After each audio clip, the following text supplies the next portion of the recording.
سب سے پہلے بات دیکھیے، نظر بد کا علاج جو ہے، نظر بد سے بچنے کے لیے معوذتین پڑھنا چاہیے۔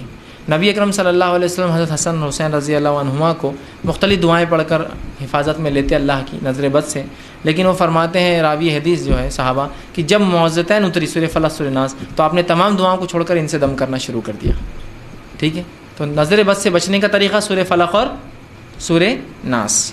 اب بچنے کا طریقہ ہم نے چھوڑ دیا، اور اگر لگ جائے تو کیا کرنا وہ طریقہ بھی ہم نے چھوڑ دیا۔ آج بچنے کا طریقہ تو یہ دو صورتیں ہمارے پاس۔ نظر بد سے بچنے کا کیا طریقہ ہے؟ بچے کو ٹیکا لگا دینا، اور اگر شوہر چھڑتا تھا تو باریک ٹیکا لگانا، چھوٹا سا، یہاں شوہر نہیں دیکھیں گا، اندر پیٹ پہ لگا دو، ٹھیک ہے، نیچے پیر پہ لگا دو، جوتا پہنا دو، پھر یہ طریقہ ہے ہمارے پاس۔ اگر شوہر سمجھو کتاب و سنت پہ تو عورتیں اس طرح سے کرتی، ٹیکا لگانا۔ دوسرا، بچے کے ہاتھ میں وہ ایک خاص کالے کلر کے تاگے آتے ہیں، 1 2 3 4 ہاتھوں اور پیروں میں رہتے ہو، سمجھ رہے ہیں بات؟ کیوں؟ نظر نہیں لگنا۔ کبھی وہ کالے تاگے کے اندر موتیاں رہتے، سفید سفید، مطلب ایک قسم کے موتی ہوتے بلیک، اور اس سے وائٹ اندر چمکیلے رہتے، وہ پہنائے تھے، بولے اس سے کیا ہوتا؟ نظر بد سے بچ جائیں گے۔ نظر بد سے نہیں بچیں گا تم مر جاؤ گے تو جہنم میں جاؤ گے، اس لیے کہ تم شرک کر رہے ہو۔ بچے کو تو نہیں ہوا، اس لیے کہ بالغ نہیں ہے ابھی، اس لیے کہ وہ شرک ہے۔ آپ یہ سوچتے وہ دھاگا، وہ تاگا، وہ سیپی، اور وہ جو ہاتھ میں آپ نے ڈال دیا وہ بچائیں گے نظر بد سے؟ نہیں۔ تو علاج بتا دیا میں نے آپ کو۔ اب لگ جائے تو کیا کریں؟ لگ جائے تو سورہ فلق سے ناس پڑھ کے دم کرے، یہی اس کا طریقہ ہے، شروع میں بچنے کے لیے بھی اور بعد میں بھی۔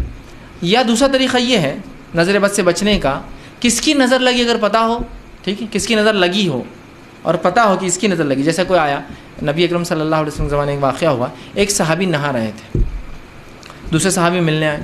جب ملنے آئے تو یہ صحابی بڑے خوبصورت تھے، ان کا جلد بہت خوبصورت تھی، تو انہوں نے کہا تم تو کماری لڑکی سے بھی زیادہ تمہاری جلد خوبصورت ہے، عورتوں کی بھی اتنی خوبصورت جلد نہیں تھی، مردوں کی عموماً رف ہوتی ہے نا، لیکن وہ بہت خوبصورت تھی۔ اتنا کہہ کر چلے گئے، وہ آدمی وہیں گر گئے، چکر کھا کے وہیں گر گئے۔ اس کے بعد ان کو خوب بخار آ گیا، ہلنے لگے۔ آپ صلی اللہ علیہ وسلم کو بتایا گیا کہ ایک آدمی ایسا گر گیا اور ایسا۔ آپ آئے، وہاں کہا کیا ہوا اس کو؟ تو کہا اللہ کے رسول میں اچھا تھا، نہا کے نکلا اور آنکھ کے اوپر کپڑا نہیں تھا، ایک صاحب ملنے آئے اور کہا تمہاری جلد تو ایسی ہے۔ کہا ہاں یہی تو مسئلہ ہے۔ کہا اس سے بلاؤ، وہ آدمی جس نے بولا اس کو بلا اور کہا کیا تم اپنے بھائی کو قتل کرنا چاہتے ہو؟ جب تم نے کوئی چیز کی تعریف کرنا ہوتی ہے اللہ کا ذکر کیوں نہیں کیا، ماشاء اللہ کیوں نہیں کہا؟ تو کہا اب تم وضو کرو۔ پھر وہ صحابی نے ایک وضو کیا، اس کا طریقہ ہے کہ پورا مکمل وضو ٹب میں کریں گے، ٹب میں۔